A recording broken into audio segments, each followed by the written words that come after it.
It'll be a very quick look at the Singer Stitch Sew Quick. I got this at a yard sale for $1. I bought it just because I like gadgets. I have no need for this. But I'm going to take a look at it. It takes 4 AA batteries.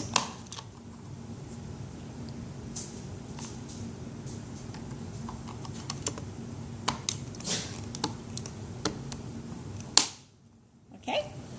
And now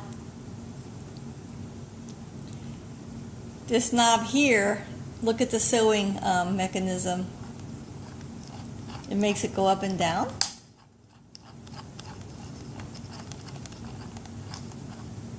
This knob up here is off and on, or they call it lock and sew. Right now it's locked. If I switch it to the left, it sews.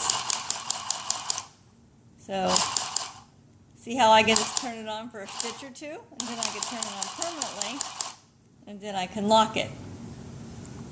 This is your stitch tensioner, and this little knob here is where you unscrew it to take your needle out if your needle gets bent or something.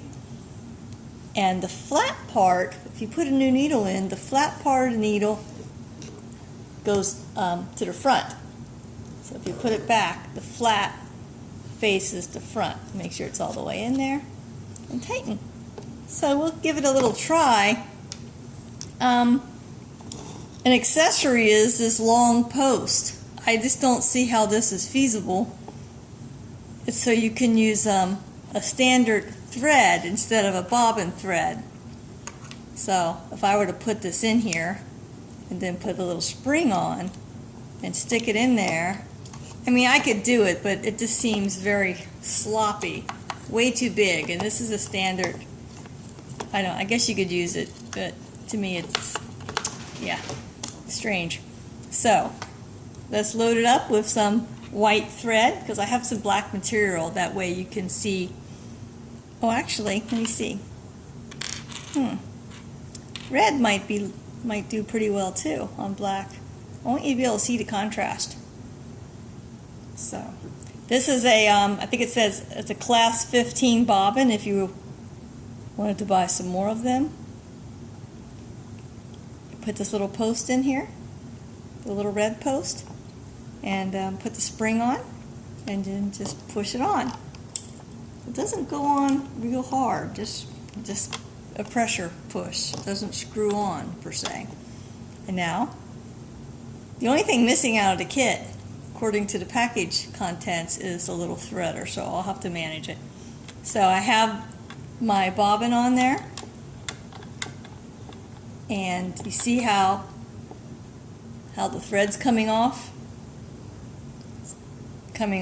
from the right side, going up.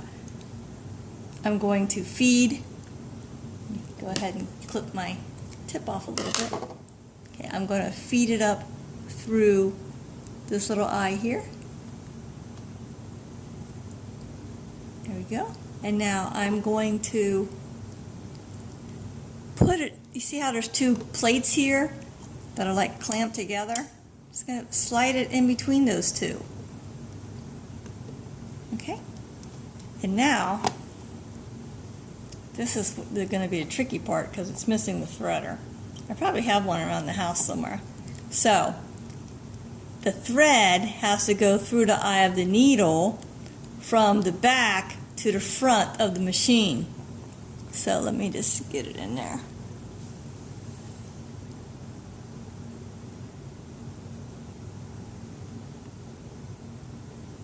And there we go. Yeah, if you have the little threader that came with it, it's a whole lot easier. You just push the wire loop through, and now you want to leave a few inches hang out. This is your fabric plate. You clamp your material on there. So you want to turn your red dial here until it's all the way up. So that's about right. So we're going to pretend, move some of these items out of the way. It also came with a few replacement needles.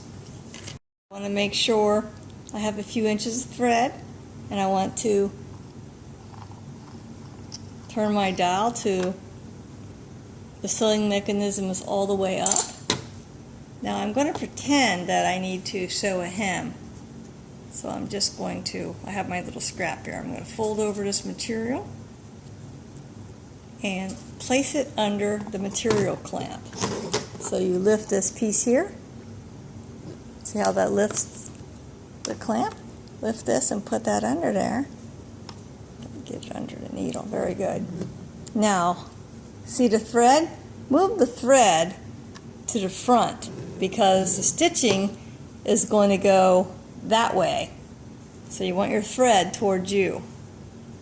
And now, basically, I'm just going to turn it on.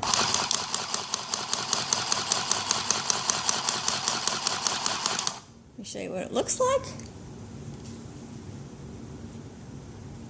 It's a pretty attractive stitch. You can take a look at that. Let the camera focus. And look at the back of it. Sort of looks like a double stitch.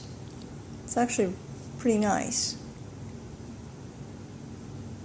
So now I'm going to experiment. I'm going to loosen the tensioner a little bit and see what happens. And I'll do some more stitching. Turn it on.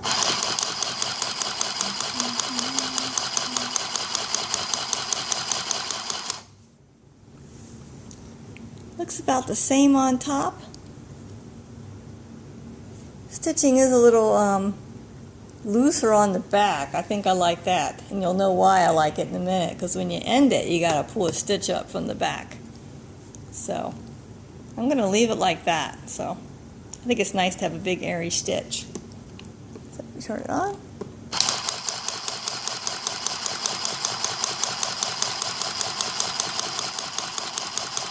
Okay, say we're done now. Now here's the tricky part.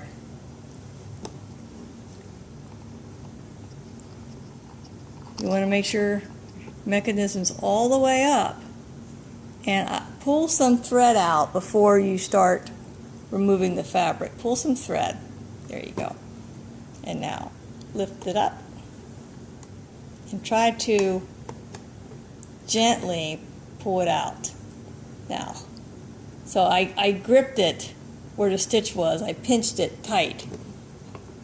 So I loosened some thread. I pulled a few inches out and I pinched the material at the edge of the sewing. Let's cut this off. Now let me show you. If I just start pulling this, look at this, well, trust me, it'll just disappear normally.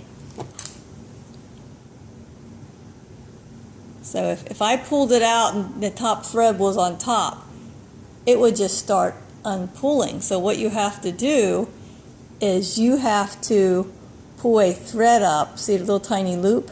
Just get the last loop on there with your seam ripper. Just gently pull it through. And now it's nice and tight.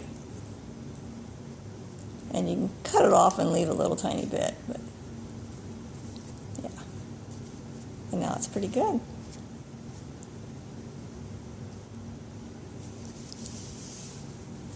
It's not very straight, but you get the idea. It's a cute machine. I think it's good if you just have something quick to sew.